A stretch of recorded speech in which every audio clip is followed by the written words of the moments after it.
Bonjour et merci d'être fidèle au journal Écho de Lyon Décideur. Gagner la bataille de la propriété intellectuelle et industrielle, un enjeu de taille dans la stratégie des entreprises. On en parle aujourd'hui avec notre invité Hugues Pouzet, dirigeant associé de Germain Moreau. Mais d'abord, quelques infos en bref pour commencer avec Boehringer Ingelheim, le groupe pharmaceutique familial allemand, qui a décidé de donner une semaine de congé supplémentaire à ses 51 000 salariés du 24 décembre au 3 janvier, histoire qu'ils puissent souffler et se reposer après une année compliquée. Une mesure appréciée notamment par les 1500 salariés lyonnais du groupe. Rappelons que Boehringer Ingelheim investit en ce moment quelques 230 millions d'euros dans un nouveau site de production à Jonnage, spécialisé dans la fabrication de vaccins contre la fièvre afteuse et la fièvre catarrhale, un chantier qui se poursuit sans retard avec une livraison prévue fin 2022 et la fabrication des premiers lots début 2023. Véronique Skudlarek quitte la direction de la Foire de Lyon après avoir passé 13 ans à sa tête. Elle va se consacrer à un nouveau projet dans le domaine associatif et environnemental. La Foire de Lyon 2020 a été reportée 2 fois avant d'être finalement annulée. Celle de 2021 est espérée fin mars, du 27 mars au 5 avril. Centrale Lyon fusionne avec l'ENISE, l'École nationale d'ingénieurs de Saint-Étienne. Le rapprochement des deux entités sous la houlette de Centrale donne naissance à un nouvel ensemble de 2500 élèves, soit 600 diplômés par an. La preuve que Lyon et Saint-Étienne savent travailler ensemble. Dommage quand même que la même sagesse n'ait pas prévalu dans le dossier de l'IDEX, initiative d'excellence au niveau des universités.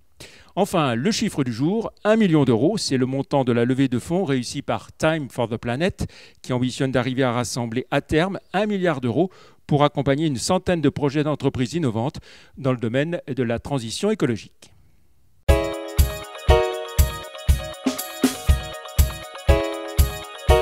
Voilà, et on retrouve à présent notre invité Hugues Pouzet. Bonjour. Bonjour. Associé et dirigeant de Germain Moreau, cabinet conseil leader sur le marché des dépôts de marques de brevets, une entreprise lyonnaise qui fait référence. Avec quelle part de marché, j'ai envie de vous demander pour commencer? C'est très difficile à quantifier. En ce qui concerne les marques, on est reconnu pour être le leader français. Oui. Et pour les brevets, on est dans les 10 premiers largement, oui. Voilà. Entreprise lyonnaise. On a été créé en 1849, donc on a fêté nos 170 ans l'année dernière. Voilà, et toujours à Lyon. Et alors on a gardé notre siège social à Lyon. On a 9 implantations régionales, bien sûr à Paris, mais aussi à Marseille, à Saint-Étienne, à Bordeaux, à Grenoble. Et combien de clients entreprises au total? Un nombre très important parce qu'on est sur une niche. Oui. On gère les droits de propriété intellectuelle de nos clients. Donc on a des clients dans tous les secteurs, que ce soit l'industrie du luxe, que ce soit l'industrie aéronautique, toute industrie. Voilà, alors on comprend bien l'enjeu pour les entreprises, hein, c'est de se protéger, entre autres, contre les contrefaçons. On peut dire que la propriété intellectuelle, c'est aussi une arme économique. Alors c'est une arme indispensable et on constate que quand il y a eu le confinement, il y a eu un choc chez tous nos clients. Malheureusement, certains, c'est réellement dramatique parce qu'ils n'ont toujours pas repris leur activité, mais beaucoup ont coupé les budgets et se sont rendus compte que l'arme de l'innovation, de la protection des marques et de la création est essentielle pour la concurrence, pour conserver des marchés et notamment pour la reprise à venir. C'est un élément essentiel. On parle beaucoup de réindustrialisation, de relocalisation d'activités stratégiques. Est-ce qu'on a cédé trop de technologies aussi, en plus des fabrications industrielles? Je dirais, fort heureusement, on a encore beaucoup de technologies, beaucoup d'innovations. Que ce soit au niveau des personnes physiques, des inventeurs, que ce soit des entreprises. Et je dirais, c'est plutôt très encourageant pour l'avenir. On peut être que positif. Le coût pour une entreprise d'un dépôt de marque, de logo, un dépôt de marque, les gens sont des idées reçues, mais quand on passe par un cabinet, oui, parce qu'on a toujours l'idée que ça coûte cher. Souvent, ça dépend pourquoi on protège sa marque, mais en France, ça va vous coûter moins de 600 €. Il y a un brevet, ça peut être 2000, 4000, ça dépend, je dirais, de la complexité du brevet et du temps qu'il faut y passer. Est-ce que vous avez donc une offre adaptée, je dirais aussi aux PME, aux TPE? Alors, bien sûr, à toute taille d'entreprise. Ayant tout type d'entreprise, on essaie de s'adapter pour bien sûr aider, je dirais, les start-upers, dont on a beaucoup parlé il y a quelques années, mais qui existent toujours, et puis pour accompagner sur la durée nos clients, donc en essayant d'adapter, je dirais, nos prestations à nos prix pour être le plus compétitif possible. Voilà, vous avez évoqué votre implantation en France. À l'international, comment est-ce que vous travaillez? On a, je dirais, la majeure partie de nos clients sont des clients français que l'on protège en France et dans tous les pays du monde. Et on a aussi une clientèle étrangère que l'on protège en France, en Europe, voire dans d'autres pays, que ce soit des Américains, des Chinois ou autres. Et à cet égard, on a constitué avec des cabinets européens un groupe européen qui s'appelle IPEX. Il y a un cabinet par pays principaux qui offre, on est à peu près 200 professionnels, qui est destiné à offrir une offre pour les grands groupes étrangers qui veulent se protéger en Europe. Et cet ensemble de cabinets, ça représente quelle surface financière? Financière, j'aurais du mal à vous dire ça, mais plutôt en nombre de personnes, il y a à peu près 200 professionnels. Et notre siège est à Rotterdam. Voilà. Et ici à Lyon, vous êtes combien, Germain Moreau? On est à Lyon, on doit être 80 sur plus de 115 personnes au total. Si on essaie de bien définir vos objectifs stratégiques, vos ambitions à moyen et déjà, long terme. on avait une ambition et le confinement nous a confirmé que c'était un bon choix. On a pris beaucoup d'avance sur la dématérialisation du cabinet.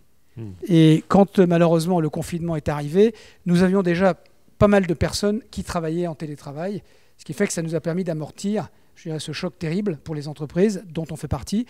Et on a pu comme ça avoir beaucoup de personnes en télétravail puisque chacun a son bureau virtuel chez lui. Est-ce que la France, sur la question des dépôts de marques, brevets, etc., est en avance, en retard comment on se situe? En avance, c'est difficile à dire. Non, je pense qu'on a été dans les premiers. On suit toujours comme notre rang économique. Je veux dire, on suit l'activité de nos clients et de nos entreprises. Donc on est plutôt bien placé. Mais on ne peut pas dire qu'on est dans le leader dans le monde en matière de nombre de dépôts de brevets. Comment est-ce que vous vous situez par rapport à l'INPI, par exemple? Alors l'INPI, comment est-ce que vous travaillez avec eux? C'est un office de référence, l'office français. On travaille auprès de cet office, mais on travaille aussi auprès de l'office de l'Union européenne pour les dépôts de l'Union européenne, et puis les offices de chacun des pays du monde.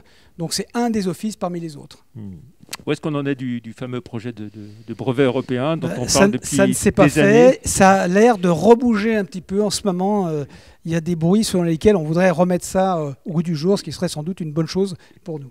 Voilà, non seulement un grand plan de relance européenne, mais aussi peut-être un brevet européen. Alors vous avez aussi vous avez une autre casquette, celle de consul de l'Estonie, et justement par rapport à cette crise, vous disiez, on discutait avant, là, il y aura peut-être des leçons à tirer du côté de l'Estonie. Qui est ce qu'on appelle un e-État, puisque en Estonie, tout est dématérialisé, vous n'avez plus de papier. Avec votre carte d'identité électronique, vous pouvez faire toutes les formalités. Aussi bien réserver, je dirais, votre location, que surveiller les enfants à l'école, enfin être en contact avec les parents, voter à distance. Donc l'Estonie étant totalement dématérialisée, la crise que l'on a tous connue a été amortie parce qu'ils avaient déjà l'habitude, je dirais, pour les enfants par exemple, de travailler à distance. Ça a été beaucoup plus facile. Et effectivement, l'Estonie est un exemple qui inspire beaucoup de pays.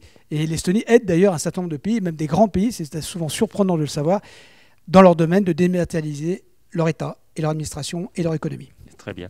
On le disait, 170 ans d'existence. Vous voyez l'avenir comment pour Germain Moreau? D'abord, qui sont les actionnaires? C'est vous, les dirigeants? Aujourd'hui, nous sommes 8 associés. C'est un cabinet qui a été familial pendant de nombreuses années, qui ne l'est plus aujourd'hui. Nous sommes tous indépendants. On n'a pas de lien aujourd'hui avec la famille. Ce qui est un tour de force, c'est qu'en ayant 170 ans, on a gardé quand même un dynamisme. Et on a réussi à rester le leader tout en étant un cabinet très ancien, avec une longue tradition, mais également beaucoup de modernité, avec beaucoup d'associés qui sont d'une moyenne d'âge jeune. Très bien. Merci beaucoup. C'est moi qui vous remercie. Merci beaucoup d'avoir été l'invité du journal Écho cette semaine. Très bon week-end. Merci. Au revoir.